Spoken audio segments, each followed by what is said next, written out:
can start. The speakers are ready. So hello everyone. Should I? Thank you so much. Oh, you can hear me way better now. So hello everyone. First of all, thank you so much for being here. We are very glad to see you at the OSCE Human Dimension, and especially to our side event. This side event is organized by the For Equal Rights Educational Center NGO, and we're very happy to also host very distinguished speakers here with us. We hope that the challenges that have constrained progress in the recent years will be properly addressed during the OSCE Human Dimension, and will give us an opportunity to not only address but also try to create a united front against aggression, dictatorship, and human rights violations. This side event will precisely focus on these issues, examining the shared patterns through which authoritarian regimes replicate each other's mechanisms of repression and aggression.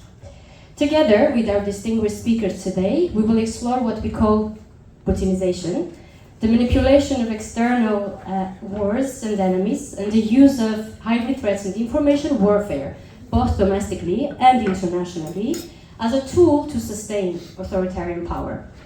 In particular, today's discussion will address the repressive policies of Putin, Lukashenko, and Aliyev, and their regimes as well, as reflected in violations of ethnic cleansing, hybrid attacks, suppression of democratic institutions, and grave human rights violations. And this happens both within their borders and beyond. Collectively, these strategies undermine security, democracy, and development in the Eastern Europe region, while at the same time fueling migration and displacement, creating a broader threat to the European Union and the region's democratic future.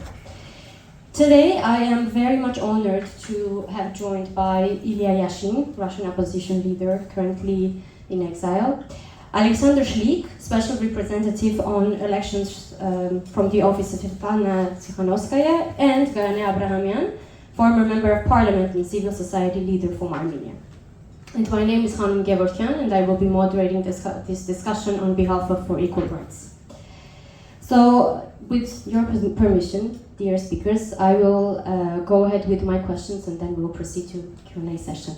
Please, in addition to the questions that I ask, feel free to also add anything you have from your perspective. So my first question is for you, Mr. Yashin. You have long warned about Vladimir Putin's regime and how it poses a great threat to not only the people of Russia, but also to global security.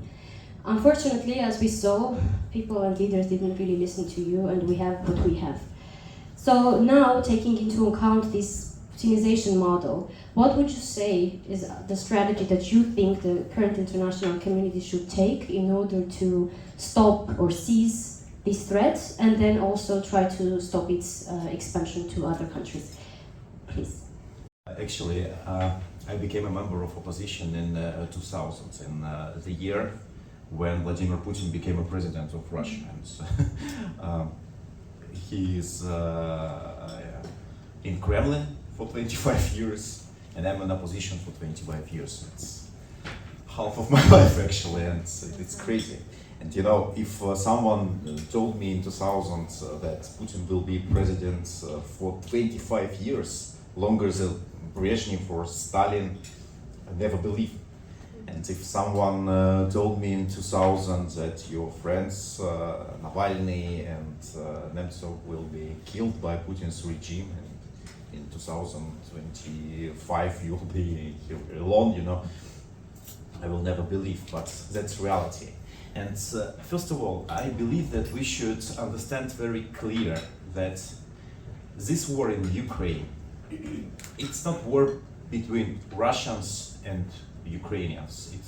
This is not war between two countries, even two leaders, even two armies.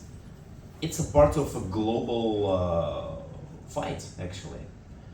It's a part of a global war between two systems. From one side, we have the system of populism, of dictatorships, the system of repressions, and from the other side, we have a system of democracy, democratic values, the human rights and freedom. And we, in my point of view, we should recognize this war as a part of this global war, not between Russian and Ukrainians. And we should understand very clear that Putin creates a coalition. Russian army doesn't fight alone in this war. Putin have allies. Putin have weapon, have people from Iran regime. When he needs support, when he needs more soldiers to protect Kursk region from Ukrainians, he invites Korean army, and Koreans fight together with Putin's army in Kursk region. He has weapons, he has resources, military resources from a number of countries, and even from Chinese. Like, we should be honest. Of course, it's not in a legal way, it's not in public, but in fact, Putin very close to China, and China supports Putin's regime in this war. And this coalition, dictators' coalition, is strong enough. And from the other sides, we have a coalition, of course, because we see that many countries support Ukraine. We see that for this 3.5 years, many leaders come to Ukraine to show their support. We have that money and military resources go to Ukraine. But I believe that the biggest problem of this war that we still have not enough solidarity, and for many politicians here in Europe, Ukrainian army, it's just Ukrainian army fighting for its country. But in fact, Ukrainian army fights for all Europe, and Ukrainian army, it's a part of European military forces. And they should recognize Ukrainian army as a part of military forces of Europe. And they should support Ukrainian army, not like the army of different country, but like its army. And I visited Czech Republic a couple weeks ago, and it was just before the elections. And I had a conversation with one of the member of parliament, and he told me, it's very difficult to explain why Czech Republic should support Ukrainian army fighting for its country and give more and more money, more and more resources, why we should feed Ukrainians all this time.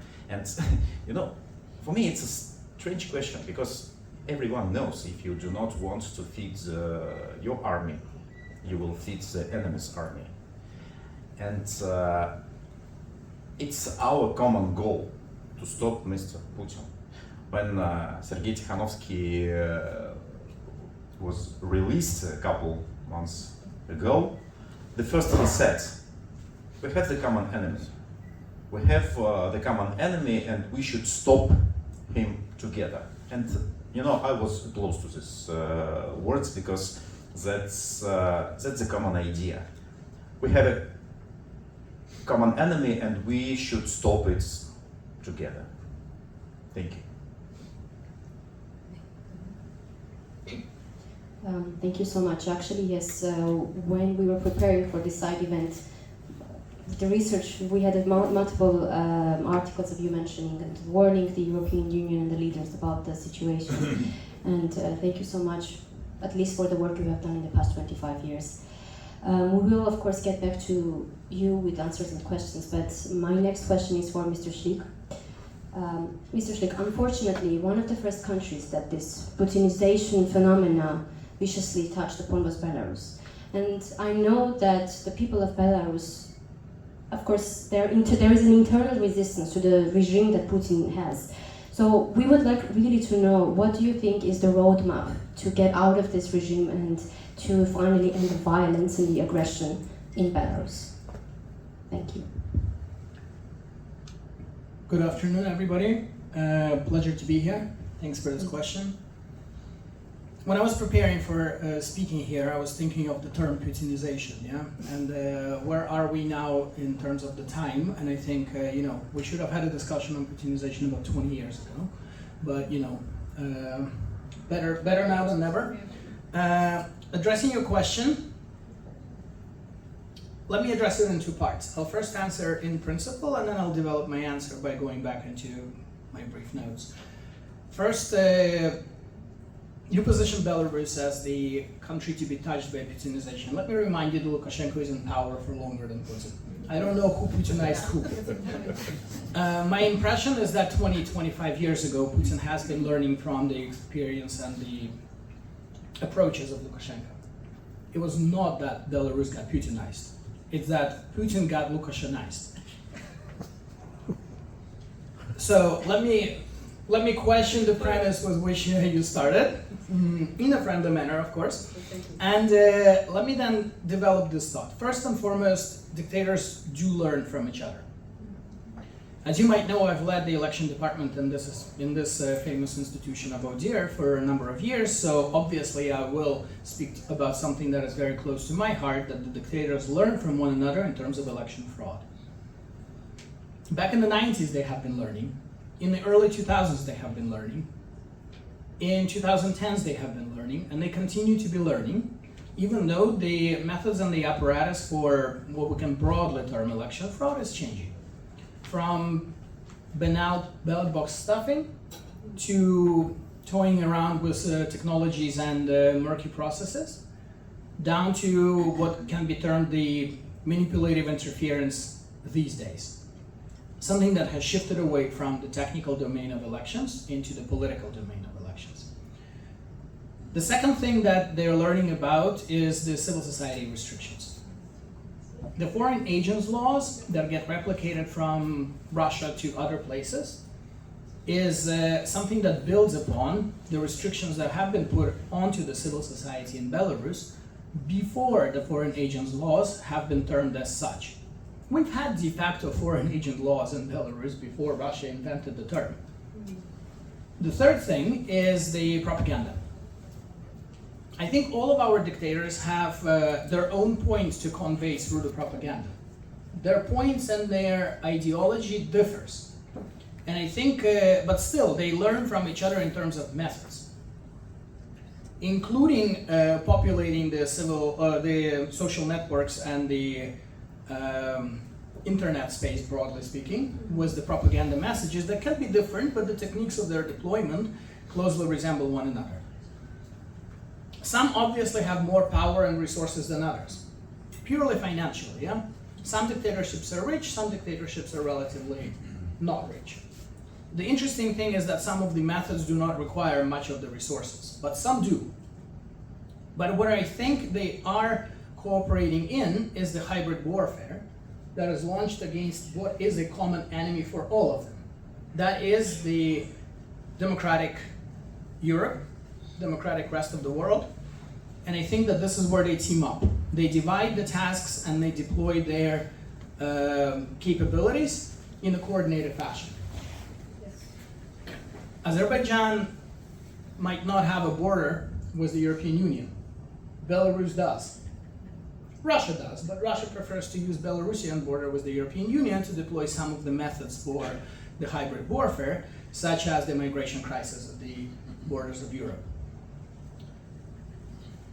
One thing that I would want to highlight looking forward is that everybody will have to do their own homework. All of the countries emerging eventually, and I firmly believe that will be the case, will have to do their own homework. And that homework will be quite different.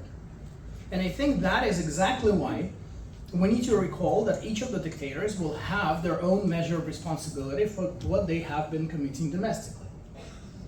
You cannot blame all of that on Putin. And that would be politically as well a very mistaken path forward, including thinking of this today. Lukashenko should not be perceived as simply the tool that is deployed by Putin. It's not just a puppet. He has his own responsibility for the human rights violations, for the crimes against humanity that he and his cronies have been committing. Of course, the solution for many dictatorships is dependent on what happens in the Russian Federation. It is a powerful nation, but let me remind that this is another nation for all of us surrounding Russia. Why am I saying this? Is that I think that the Russian Federation is quite different from many other places around in terms of looking at what's going on right now. I'm speaking broadly Russian Federation as both the government, the society, combined. What Belarus has demonstrated is the massive societal resistance to the Russian aggression against Ukraine. When the railways in Belarus were burning, days after the beginning of the full-scale invasion in 2022, that cast Belarus in a very different category than the Russian Federation. And that event precluded the full-scale attack on Kiev from the north. It's very well documented. I'm not opening anything new to you. But even more importantly, it very much separated the Belarusian society from the regime of Lukashenko. And I think that needs to be borne in mind. Maybe one last thing is that we do need to be very careful about thinking of how to use the multilateralism in this process of emerging from the dictatorships. I know that many of the countries are working with the multilateral institutions such as the OSCE, the Council of Europe, and allow me to be quite outspoken. Last week there has been a resolution passed at the Parliamentary Assembly and the Council of Europe, potentially paving the way for the Russian Democrats to be present at the Parliamentary Assembly of the Council of Europe. I think it is quite important that from the outset, the precondition that exists for the involvement of the Russian Democrats is them standing on the right side vis-a-vis the Russian aggression against Ukraine. But what is even more important for me, speaking in my Belarusian capacity, is that the amendment has been passed to that resolution that will require the Russian democratic forces, the Russian Democrats, to, and I quote, unconditionally recognize and respect the sovereignty, independence, and territorial integrity of the Republic of Belarus, as well as the Belarusian nation's aspiration for a democratic future and European choice. I end quote here. And I think this is important. As we emerge from the dictatorships, together and separately, we do need to remember that we all have our own societal responsibility for it, and we can't really be put in the same basket. Together with Putin and his cronies, together with Russian Federation, we do need to pave our own ways forward. And as I'm pleased to be on this panel with the colleagues from the broad region, you can sense that I am casting a critical eye on the premise on the basis of which we speak today. Thank you. Thank you so much, Mr. Schlick. I will allow the claps. I see people want to clap, of course, please. First of all, yes, I'm sure the academia would be very happy to coin a term for, or to re-term what we have here. And we do, I want to reiterate that here at this side event, we are, and our aim is to actually look at these three regimes separately and how these three regimes can go on their separate ways, but at the same time learn from the mistakes or the well-doings of one another. So that's the main goal here. And since Mr. Schlick has already mentioned about how this phenomena has been passed down, or maybe better to term it, has been replicated in different regions, I would like to give the floor to Mrs. Abrahamian. So far we have discussed the situation in Belarus, more or less the situation in Russia, and now I would like to kindly ask you, Ms. Abrahamian, to present how this model was implicated by the Aliyev regime in Armenia and how this has impacted Armenia's democratic future. Thank you very much. I'm grateful to our speakers, Ilya, Alexander. Thank you very much for your insightful contributions. I truly appreciate your time and participation in our side event. I will read to make sure to stay within the time limits. So the challenges faced by Armenia are particularly complex, as our country is exposed to both conventional and hybrid attacks from multiple directions, like it's Russia, Azerbaijan, etc. For decades, Armenia has been the target of severe hybrid influence operations from Russia, and the coming year will be even more critical for Armenia as our parliamentary elections are approaching. The Putin regime will not tolerate a democratic, pro-European government in Armenia, of course, and we are already witnessing an alarming surge of disinformation and fake news directed against our democratic institution. And this is a serious threat to our statehood and sovereignty. At the same time, we face continued military pressure from another dictator in our region, Aliyev, whose rhetoric of peace stands in sharp contrast to his ongoing threats and aggression. I will try to briefly outline the main strategies and consequences of Putinization in our case, employing external wars to ensure internal consolidation, justify domestic pressure, repressions, and prolong their regimes.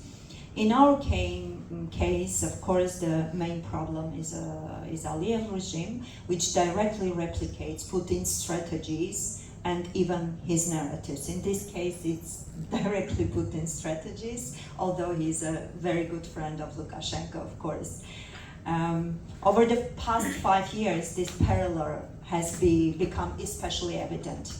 Aliyev has repeatedly mirrored the actions and rhetoric, especially Putin's rhetoric in Ukraine, almost word for word. You have in your chair also several direct quotes by Aliyev, by Putin, showing how really alike these dictators are. Both dictators actually have masked their expansionist ambitions in nationalistic ideologies, using them to justify aggression and territorial claims and territorial aggressions. Following the war and ethnic cleansing in Nagorno-Karabakh, Aliyev has pursued to reinforce his authoritarian rule through the construction of a new national ideology. In recent public remarks, Aliyev declared that the long-standing national goal of reclaiming Nagorno-Karabakh had been fulfilled, and this is direct quote, and was now exhausted. In its place, he introduced a new ideological goal, the concept of Western Azerbaijan.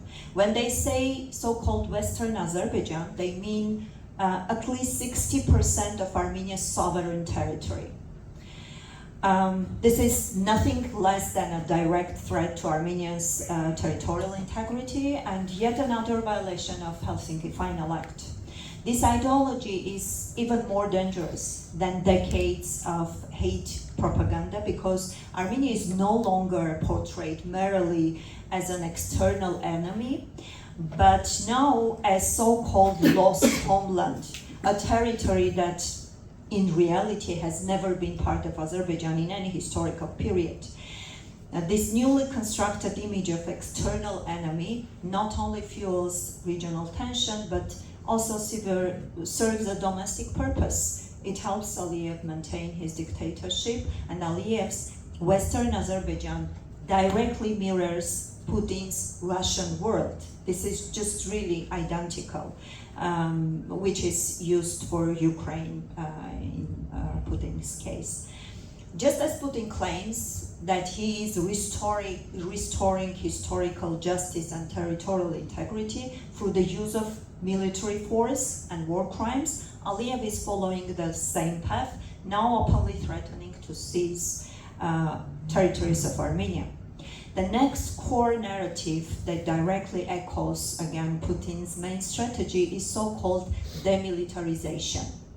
Just as Putin opposes arming Ukraine, Aliyev similarly condemns any country that risks to sell weapons to Armenia, and these weapons are not really big amount, etc. And only France is now, we are working with France and India. Yet Armenia's authority has proposed several mechanisms for mutual arms control, including transparency measures, limitations on military budgets, and more, but we got only refusal from Azerbaijani side. Aliyev's repeating labeling of Armenia as a Nazi state, and this is another core identical narrative, because Putin is also using denazification against Ukraine, and in our case, Aliyev is using denazification of Armenians. Despite the fact that it was actually Azerbaijan for decades has pursued a policy of ethnic cleansing against Armenia since 1988. It was back in Soviet times when in Sumgait, in Baku, there were pogroms and hundreds of Armenians were killed, and 550,000 Armenians were forcibly displaced. By framing Armenia as fascist, Aliyev seeks to justify restrictions on Armenia's right to self-defense, aiming to delegitimize any form of military support and security cooperation Armenia might receive. It is essential, as Alexander said, of course, they have their own responsibility. Really, I totally agree, 100%, but it's really essential to draw parallels between the strategies of dictators, especially in our case of Putin and Aliyev, because we have substantial also evidences showing that the aggression against Armenians, particularly the 2020 war in Azerbaijan, by Azerbaijan, launched by Azerbaijan, served as a preparation to Russia's invasion of Ukraine. There are lots of evidences supporting this claim, but due to the short time, I will highlight only one key point.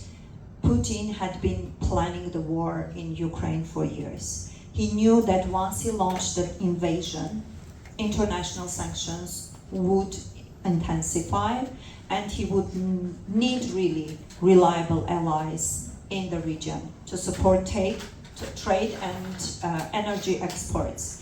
Those key allies were clearly Turkey and Azerbaijan. Today, much of Russia's trade and gas export routines run through these countries. And what was the price for that alliance? As is typical for imperial dictatorship, the price was paid by others. And in this case, the price was paid by Artsakh, by Nagorno-Karabakh, its destruction, its forced depopulation, and its handover to Azerbaijan. It is no coincidence that just one day before Russia launched its full-scale invasion of Ukraine, a long-negotiated Russia-Azerbaijan strategic alliance agreement was signed. Let me emphasize, this agreement had been in works for years, but it was finalized at the very moment, just one day before, and we had paid the price. And the recent confrontation between Aliyev and Putin is in fact further proof of this dynamic, because there are lots of analyses by also by Azerbaijani political analysts and human rights defenders in exile, that this is about Putin is demanding repayment for his political and military support by pressuring Aliyev not to sign the peace agreement and to ensure control over the routes passing through southern Armenia. And this is the southern part which Aliyev names Western Azerbaijan. However, the roots is now the name is Trump path.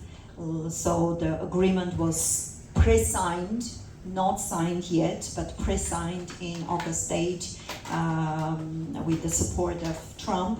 Although we never know will be signed last peace agreement or not, or I'm pretty sure that if there is no real punishment, and impunity always creates new problems and atrocities, we cannot be really sure that piece of paper of peace will be really kept as a peace. So I will stop here. Sorry for taking too long, and thank you very much again. Thank you so much. So just to sum up, as we can see, we have basically 3 countries, 3 oppressive regimes, and yet the same handwriting. I think this quite well tells us the story in general here. Dear speakers, first of all, thank you so much. I know that the time is very little compared to the amount of information, knowledge, and expertise you have to share, and I apologize.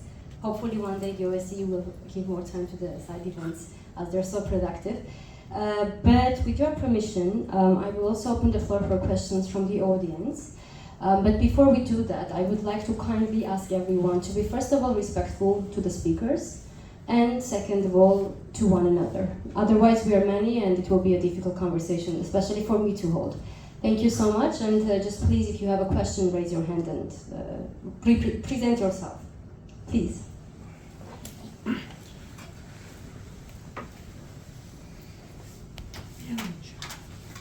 Thank you very much. My name is Maxim. I am from Belarus, but my occasion will be not about Belarus. Can you share where is the nail, in what egg the nail of Aliyev's regime? I think that nail from the fairy tale in egg for Belarus in Moscow. But where is the nail for Aliyev? Nail. I mean weak place. Pressure point. Yeah. Let's do that. Let's collect a few, and then the speakers will answer collectively. Thank you so much for your question. Yeah. I see you, and then I also saw you. Please. Hello, dear speakers. So my name is Kamran, and I'm from Azerbaijan. So I would like to kindly ask, you spoke about displacement and suffering. Could you please explain why, for over 30 years, Armenia has denied the right of return for more than 300,000 Azerbaijanis expelled from Armenia between 1987 and 1991? Thank you very much. Maybe we'll take one more, and then get to answering the questions. Esther. My name is Andrea Cucco, I'm from Italy, I'm a journalist. I would like to ask if Russian and Belarus people is aware that friends as Koreans are not really friends, but just people depending on Chinese regime. So are they aware that was a trap, the war in Ukraine, and now it seems that Russia is the old Belarus for the Chinese. Thank you. Thank you for your question. I think we should answer these 3 and then continue, so we don't leave any content out. Maybe Whoever we'll wants to start start. from last one. Yeah, Mr. Please. Yes, yeah, or Sure. No pressure, right? I'll address the last one. I'm not a geopolitical expert. I read the news, maybe I analyze it a bit more thoroughly than the general public, but I don't pretend to be a geopolitical expert. So I think everybody is kind of aware of the role of China in the modern geopolitical world, on their own relations between the Chinese and the countries in the region. I think that's no secret. It's sort of it's an obvious thing. Still, I think China has its own relations and its own trajectory of relations with every single country in the region. What is the Chinese-Russian relationship is not the Chinese-Belarusian relationship. Probably not the same as a Chinese-Azeri or a Chinese-Armenian relationship. So I think we're all aware of that, but just to reiterate my point, that this is another example of how you can't really put the countries in the region way too much into the same basket, even if you consider their relations and their positioning within the modern geopolitics. Thank you for your question. You know, I'm not really sure that Russian people really aware of what's happened between Russia and China, because you know, China works in a different way. China works in a very soft way, with no aggression, with and you actually do not understand how you get on this trap. But in fact, that's one of our biggest message to our people. I mean Russian opposition, that's our message. People, look around what's happening with our country. Putin says that he tries to fight for our sovereignty, to protect our sovereignty, but he fights against Western countries, but in the same time, our country just become a gas station for the China, and we become more and more under control of China regime, and in economic way, in political way, and military way. And I believe that's a huge challenge for my country in this century, because this Putin's activity, this Putin's relations with China, it's a big challenge for all my generation, actually. And that's what we try to explain to Russian people. The real enemy is not on the West, but in fact we became just a big region of China Empire, and it's not acceptable. Go ahead, please. Thank you very much for the questions. I will answer your question and have to ask you to repeat your question if I may. Yeah.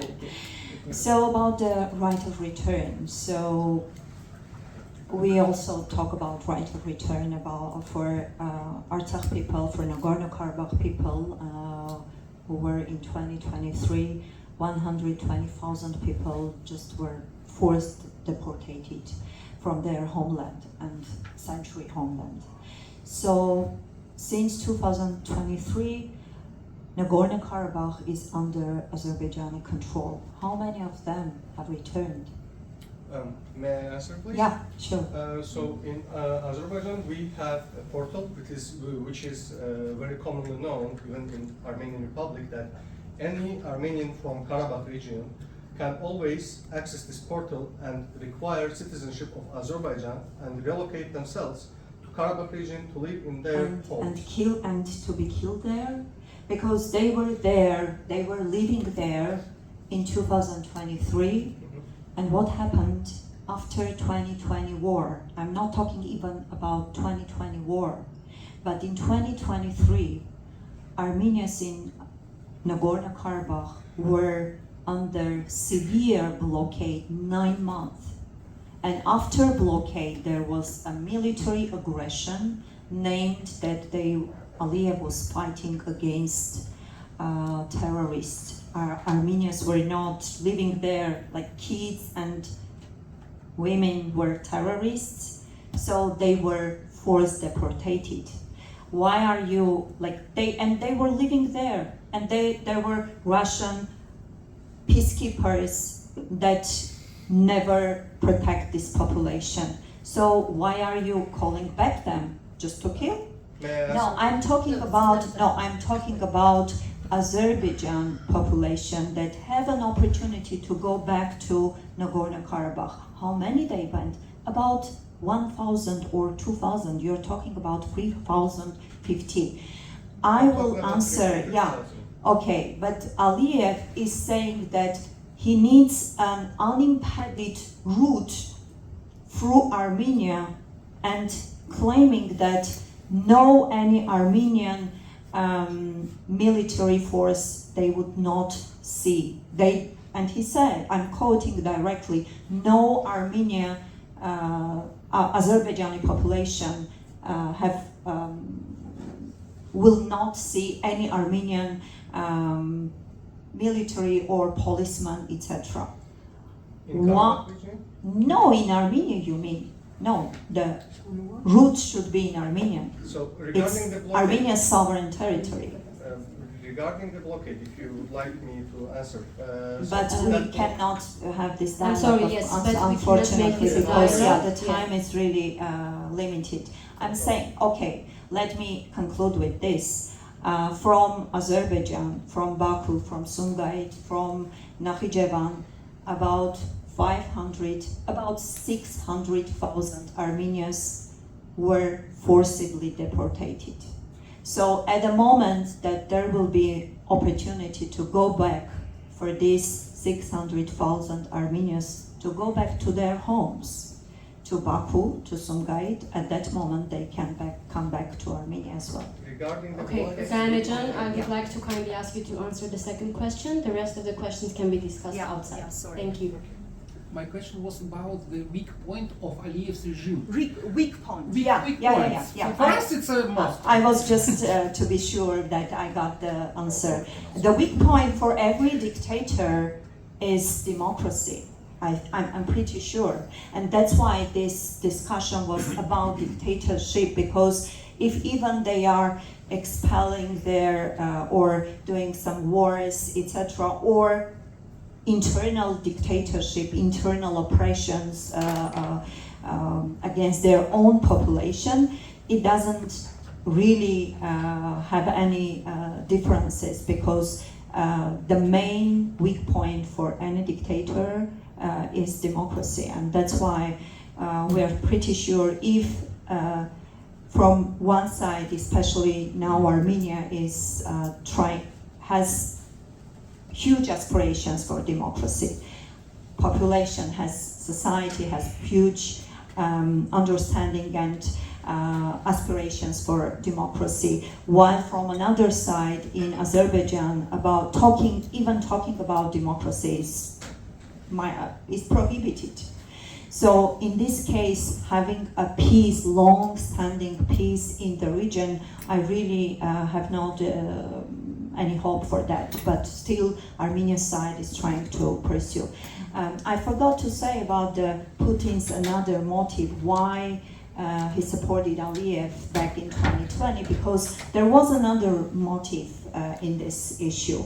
It was Putin wanted to punish Armenian society for their aspirations for democracy and for EU aspirations as well, because in 2018 Armenian society did a revolution, totally non-violence revolution and democratic revolution, and this was really a changing point and dangerous point for dictatorship in the region, because society saw that, also society in Russia saw that, okay, this is not impossible, it can happen. And as in 2007, in 2008, Georgia was punished for their aspirations for democracy, having a war, because the main message is by Putin is, if you want a democracy, you got a war. This is the main message. So in 2008, Georgia wanted democracy, they got a war. In 2014, Ukraine wanted democracy, they got a war. In our case, was the same. So there were several and multi-layer motivations for Putin to support Azerbaijan. Mr. Shlik, please. Yes. We can take the mic. Thank you. Just very quickly, I agree. I might develop this thought a bit further. For me, in my perception, the weak point for the current political system and the dictatorship in Azerbaijan is the democracies in Georgia and Armenia, to put it shortly. I think it's not just about, democracies, we all have read the academic papers. Democracies lead in long term to economic growth, prosperity. I tend to agree with this. But it's also about the value of freedoms.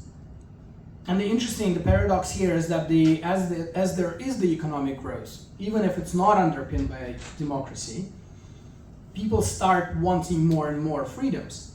Look at South Korea until the 90s, yeah? Until the 90s, it was not exactly a full-blown democracy, right? It was a pretty harsh regime.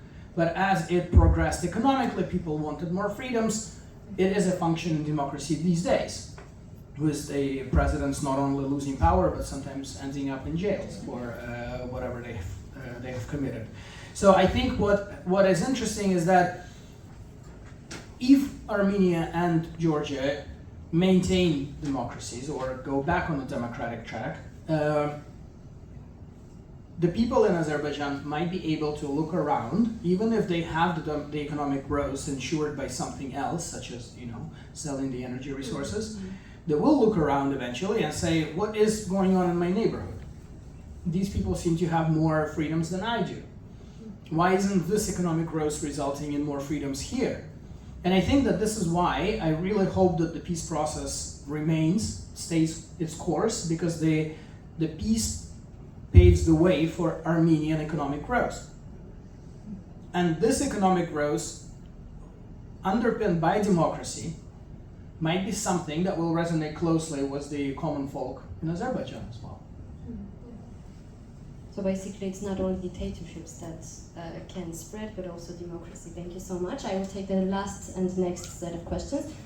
You can go first, and then I'll take you. And then you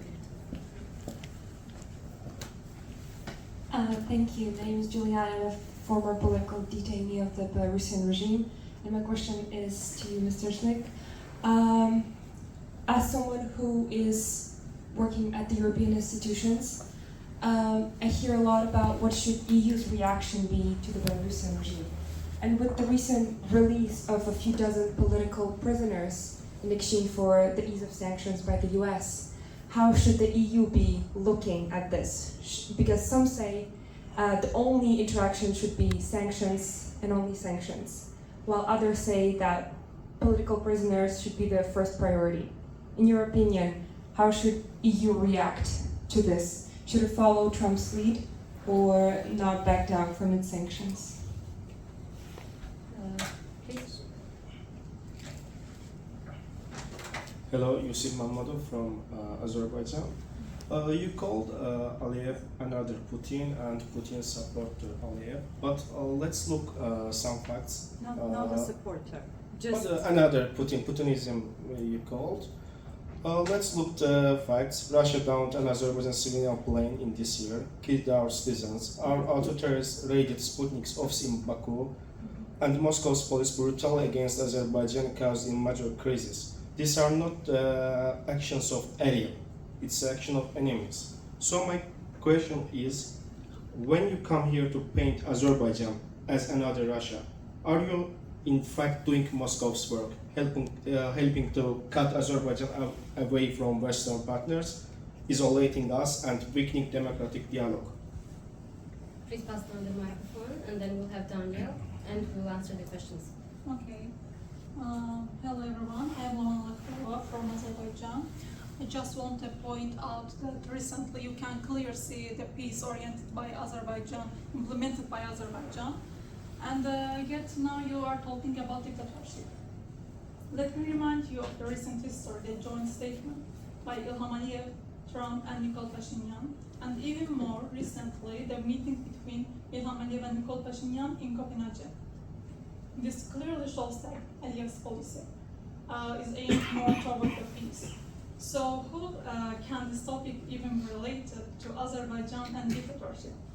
By the way, you even emphasize that even in Sumgait or the Armenians who are the displaced, but you never mention other facts about the history. For example, 150,000 Azerbaijanis were forcibly and exiled from their historical homeland.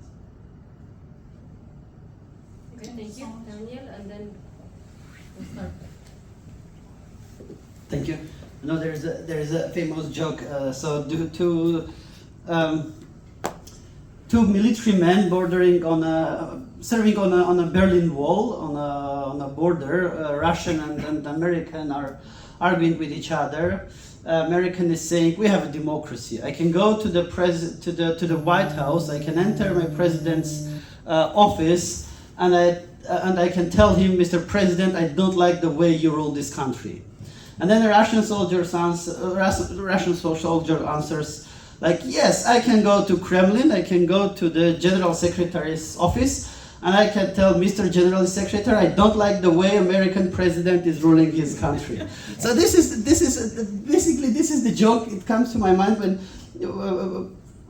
with all my respect, representatives from Azerbaijan are speaking about democracy. I mean, it's very sad, but in Azerbaijan you cannot simply criticize your government. That's the sad position. We can criticize our government. We do criticize. Sorry? Where you know this? For example, dictatorship, Russian representatives speak, Belarus. But in Azerbaijan dictatorship, speaking Armenian. So that's big. You cannot. Any Azerbaijani brave journalist or something can speak. This is the main problem, that you cannot criticize your government. You won't be safe if you would criticize your government when you will be back to Baku. That's the sad thing. That's the sad environment we have. And the same with gentlemen here. They cannot criticize their government, that they cannot go back to their countries. And the same applies to Azerbaijan. That is very, very sad, and that's very bad. Thank you very much. It means we Okay, I'm going to give the floor to the speakers to answer the question. Yes, I'm really happy you are arguing but not fighting. That's progress. That's progress. All right, I'll give the floor. So if you want to start with the first question too. Yeah, thank you. Thank you for the question. It's these days it's an extremely important one, albeit the one that is repeated over and over again. The essence of the question: what should be the EU's reaction to the releases? Let me put it this way: EU should welcome the releases, as it has done. There have been statements; it's very much in the public domain. The EU is welcoming the release of those who have been unlawfully detained, arrested, prosecuted, tortured, you name it. Spent years in jail. At the same time, when you couple their releases with the issue of sanctions, let's recall that the sanctions are not caused only by the political oppression. There are a lot of grounds for the sanctions to be in place. The detention of the airplane in the Belarusian space is the source of the certain kinds of sanctions. The continuing migration crisis on the border of the European Union is another source of the sanctions.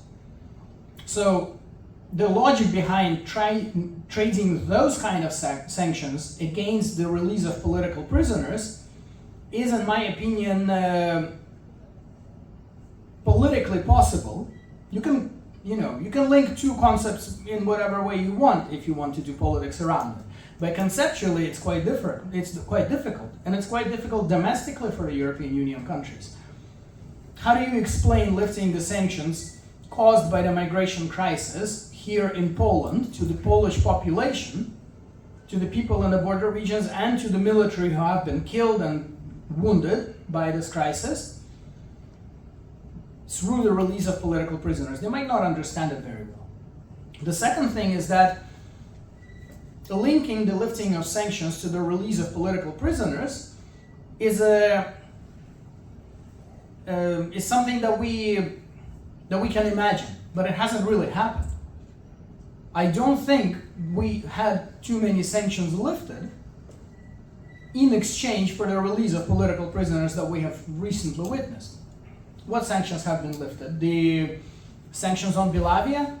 Yeah, fine, Lukashenko can now repair his plane finally. But is Belavia flying in this direction? No. So not much has been lifted, really. Have any significant names been deleted of the companies or personalities from the sanction lists? No, not really.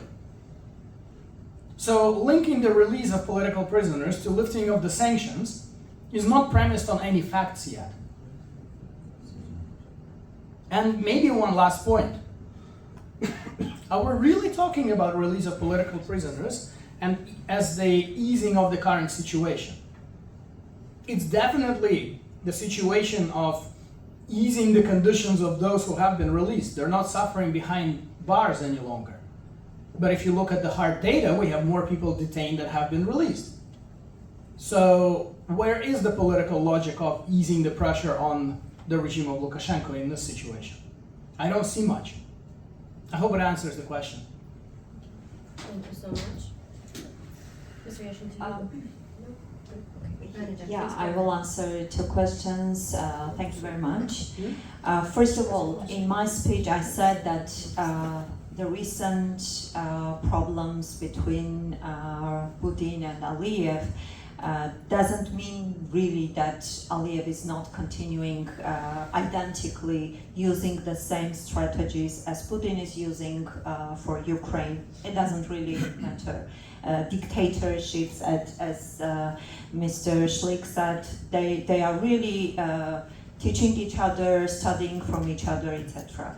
But as I also mentioned, from lots of analysis, we can also understand that this recent some clashes between Aliyev and Putin are mainly because it's time to give back some debts, because Russia's support during 2020, during 2023, when there were Russian peacekeepers directly in Nagorno-Karabakh and nobody actually interfered and support Armenia's population, and Armenia's population were like 9 months under severe blockade, and Russian peacekeepers never did anything. So this support was not just because Putin just like Aliyev, but this support was because there was an agreement that, yeah, I'm supporting you, you're not signing peace agreement, and you're giving the control over the southern passage, the same passage which is now, the name is Strip, which is now is actually for Trump's path. So this is mainly about it. Just look, lots of, well, not Armenian, but international experts are looking from outside to this quarrel, and really this is not about just political disagreement, but because it's time to give some debts. And that's really good that Aliyev is not, and he really agreed to pre-sign. But as another question was, we really cherish the peace agreement, and Armenia society really,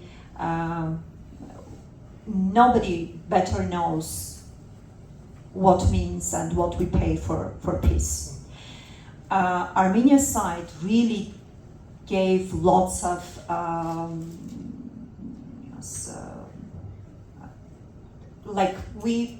the main precondition for peace agreement, I'm pretty sure you remember, was from Aliyev, was to take out all the legal processes, especially in UN International Court and ICC, all the cases. Yeah? And for Armenia, this was really strategically a mistake to take it out, because this was kind of the only tool for Armenia to pursue a real peace. But even though Armenia's government take this out and they agree that all international courts, all the cases that Armenian government was in a process, they are taking back. And this was also about 600,000 Armenians from Azerbaijan that were forcibly deported about 150,000 Azerbaijani population society members from Armenia that they were deported, actually not forcibly, but deported, and we have lots of evidences that they even sell their houses, while from Sumgayit and from Baku, Armenians were just killed, and they were somehow, as a miracle, they stayed alive because of pogroms, and there are lots of evidences about this. So, and also in criminal, this international court cases, we could also discuss these issues. And our main position was, okay, yes, there was a conflict. We had lots of, from both sides, lots of problems. So let's discuss this in UN International Court of Justice. This is the best place. Why Aliyev really made a pressure for Armenia's government to take all the court cases from there. So just, you can imagine why. May I have the mic, please? Thank you so much. Thank you so much. Because we are already running out of time, I would really like to give 1 to 2 minutes to our speakers. If you have anything to say, anything to add, you're welcome, and then after that we will just close the side event. Mr. Yashin, should we start from you? No pressure. Yeah, I would like to say that we see the real coalition of dictators all over the world, and they understand very clear the interests, and we should understand our interests also. I believe that Europe is strong enough to protect its lifestyle, its values, and its security. I believe that Europe can do it. And all Europe needs is to believe in it's powerful. And I believe that's enough. Thank you. Thank you. Please, Mr. Not much to add, frankly. Maybe one thought that I had in the course of the discussion here. I think it's extremely clear that, you know, the dictators do learn from one another. We, as the people who oppose the dictators in their own countries, we do also need to be learning from one another in very many different ways in terms of reaching out to our people. But just as the dictators have their own sort of messages and their own propaganda, we have nothing else to do but to have our own messages delivered to our supporters and the people who are behind the eventual democratic changes in our countries. I think that we could really learn from the methods, but in terms of messages, I think it needs to be a bit more, we need to be a bit more careful not to sort of be looking for solutions elsewhere. The solutions will be ours, and the solutions shouldn't be, you know, developed in one place and transplanted to another. I think we do have a bright future ahead of us. I very much agree with Ilya that, you know, Europe is strong enough to defend its values, its independence, its security as well.